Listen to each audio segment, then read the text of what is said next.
Je vous le disais en titre, le chômage poursuit sa hausse en France pour le 10e mois consécutif, plus 0,2% en février. Le nombre de demandeurs d'emploi de catégorie A s'élève à 2 867 900 dans notre pays. Nicolas Sarkozy a estimé ce matin que cette hausse était assez modérée. Alors, si le chômage touche toutes les classes sociales, c'est chez les cadres qu'il progresse le plus vite, plus 36% en 2 ans. La crise ne fait plus de différence. Diplôme et expérience ne suffisent plus à éviter la case chômage. C'est l'enquête de ce 20h. Elle est signée Henri Dreyfus et David Salmon. C'est comme dans un couple. Quand l'amour est fini, eh bien on se sépare. Dans une entreprise, c'est la même chose. Je me suis dit que j'allais retrouver rapidement et ça n'a pas été le cas. Le diplôme n'est pas une garantie contre les accidents de parcours. Psychologiquement, un cadre dirigeant est presque moins préparé que les gens qui sont aujourd'hui en train de faire des piquets de grève devant leur usine. Il y a 8 mois, Francis était encore dirigeant d'un groupe industriel. Diplômé des mines, l'une des plus grandes écoles françaises, il a passé 25 ans dans l'entreprise. Un jour, votre patron vous convoque et vous annonce que le groupe va se séparer de vous et que vous avez rendez-vous avec la DRH pour voir les aspects pratiques de la séparation. Le chômage. La plupart préfèrent parler pudiquement de transition professionnelle ou de réorientation. Et c'est pour ne pas écorner l'image d'une carrière réussie que ce quadragénaire souhaite rester anonyme. Actuellement directeur d'une grande entreprise, Joël Plat a aussi connu la case acédique. On en entend parler, ça arrive souvent aux autres, et on pense que ça n'arrivera pas. Et puis un beau jour, effectivement, un monde s'écroule, c'est un statut qui disparaît. Un changement radical. Comment s'est passée ta journée?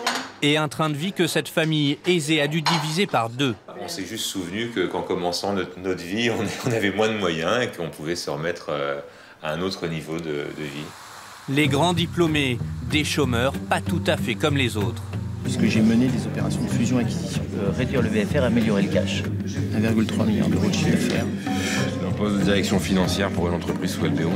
Un langage d'initié, un hôtel particulier comme cadre d'entretien, une atmosphère feutrée à milieu des affres de Pôle emploi. Ah mais Pôle emploi, pour moi, je pense qu'on n'est pas la cible pour Pôle emploi. Mais on se trouve face à des personnes qui ne connaissent pas nos métiers. Donc après, pour pouvoir ou nous proposer des emplois ou nous mettre dans une logique d'emploi, c'est pas jouable, quoi. Nous sommes dans un speed networking. 10 candidats face à 10 chasseurs de tête. On va se rappeler. Ils ont 7 minutes pour convaincre et en finir avec l'échec. Un ouvrier qui se fait virer dans son usine, il y a eu avant tout un processus social normal qu'on vit en France. Un cadre dirigeant, les 3/4 du temps, même dans 99% des cas, on lui dit « Monsieur, demain vous êtes parti ». Pour reprendre le dessus après avoir été mis à la porte, certains comme Francis s'appuient sur un coach. Le DRH, votre N+1. Le but de l'entretien, trouver la clé pour accéder à un marché de l'emploi caché. Ce seraient des postes qui sont obtenus par les relations, par le réseau, etc. Donc si vous n'êtes pas dans le réseau à ce moment-là, vous n'êtes pas en relation à ce moment-là, ça veut dire que voilà, vous ne pourrez pas accéder à ce type de poste. Les réseaux, en voici un justement. Ici, on est entre cadres dirigeants. Ceux-là viennent apprendre à se vendre et à gérer leur stress. Laurent Benezech, ex-international de rugby, prodigue ses conseils. Parce que là, je cherche mon amplitude totale pour remplir au maximum les poumons. Donc, des cols blancs ouverts aux techniques les moins conventionnelles pour rester performants. Tout est bon pour ne pas se laisser démonter lors des entretiens. Je crois que c'est comme ça qu'il faut le voir. Être un bon manager, c'est aussi savoir rebondir après l'échec. Voilà ce qu'a retenu cet ex-chômeur. Okay. Un directeur qui n'aurait pas connu le chômage, j'hésiterais à le recruter. Je pense que c'est une expérience qu'il faut avoir vécue si on veut diriger des hommes. Quand le chômage touche près de 3 millions de Français, même les plus diplômés ne sont pas à l'abri. Aujourd'hui, 140 000 cadres cherchent un travail.